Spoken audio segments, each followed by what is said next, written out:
Today, it's Sarah Joubert speaking to you again today. I always speak to you about motivation, but I've never actually told you what motivates me.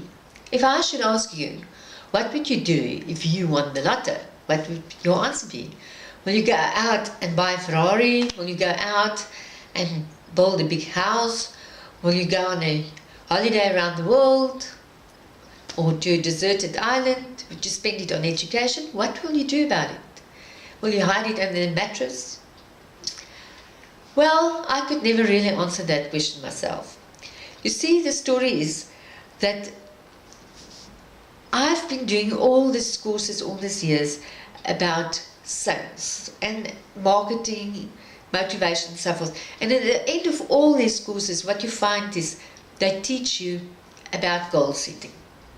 And you have to fill in the forms, what you will do and what you're working for and how to get there. And I would go through the same motions and put things there like a car or a holiday or whatever. But it really didn't do anything for me. Now, this continued all my life, although I did pretty well in my career. But I couldn't say that anything empowered me, that I got energized by the thought of working for this item, or that I would definitely not have moved mountains to obtain, that's for sure. But what would you do with it? Think about it. What changed my life, however, was I found an article about 2003 about rehabilitation in prisons, and I couldn't believe my eyes. I studied social work as a youngster, and I never became a social worker because I was so disappointed about the fact that the system really doesn't work. It's not only in South Africa, I think it's a worldwide problem. So when I saw the statistics where people had a success rate of about, well, internationally of 86%. In South Africa it is 91%. 94% I mean. Now, these people have got 3 courses that they offer to the people. And once they've completed these, they just don't seem to return to prison. In South Africa, we've got a statistics that about 6% return to prison. Once they completed the courses.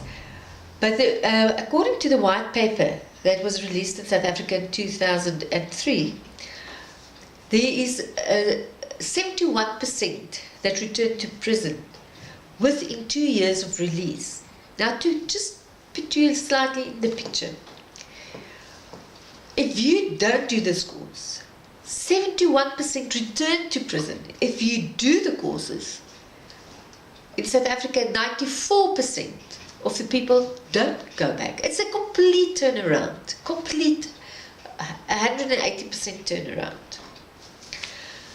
Now, that doesn't seem to impress one very much until you start thinking about the implications of this. I only used to work in prisons with the youth, that means under 21. I first worked in Malmesbury in the Western Cape and then in Paarl on the request in Drakensberg where Nelson Mandela also lived the last period of his imprisonment. However, at that time he was already released. Now, if you work with a class of 20, you complete about 12 of them on a course. That is what I do annually, and then you've got 3 years groups going continuously. First, you teach them how to, the way to happiness. It's the precepts that you teach them. The second year, you teach them learn to learn, because they have to learn new skills to get a new career. And the third year, you have to teach them how to handle suppression, because you must get them out of the circle, out of the cycle, because otherwise they'll just be forced by pressure to get back into it, because they also battle to get work when they get out. But in any case, be that as it may, the white paper said 71% return. Now, if you take that I can, let's say we just rehabilitate one person. That means that this person would be released about 2/3 of the time through his imprisonment period, his sentence, and then within 2 years, normally you will be recaptured, rearrested. In this period, they probably have committed 5 crimes. The statistics show that they get rearrested on about the 5th crime they commit in that period that they have been released. That means if you take that, I've only worked with serious crimes, that's rape, robbery and murder. Now let's take a murderer. If you take one murderer and he's 21 already, a few years into his sentence, he's probably going to be back in prison with serious crimes about 3 times in his life, if not more. And he only gets caught on the 5th crime. That means he has committed 15 murders in his life. Now if you rehabilitate one person, you've saved 15 lives. If you have rehabilitated 12 people, how many lives have you saved now? And that's just in one class. Can you see why I got fired up? Why I got motivated? Well, the great thing is I then got started working. I did a few of these groups. And in this period I thought, now let's get the whole world to help us. And you have to buy material like books, etc. And I went out to big organizations and I tried to source some funds. I did get from one group some money. But you know, the attitude of all the others were, throw away the key.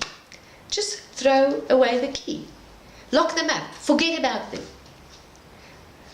I was so shocked. People think there's nothing that can be done, but that's not the point. The point is, I at this stage decided I'm wasting my time to look for funds. If I spend the time looking for funds, making money myself, I'll be much better off. So that is what I'm doing now. I am working so that I can get a whole force to run with this project. Fortunately, in more than 100 countries, this criminal is running. And there's a lot of volunteers working on it. But can you imagine how much more we can do? So if I can get some money together and I can have my own team and we can really turn the Western Cape around, wouldn't that be wonderful? Doesn't that motivate you? What, have you by now thought of what motivates you? Let me know on my Twitter account, Saar Joub, SAARJOUB. That's my Twitter account. Let me know there. And please share this video with your friends. Thank you. Have a good day.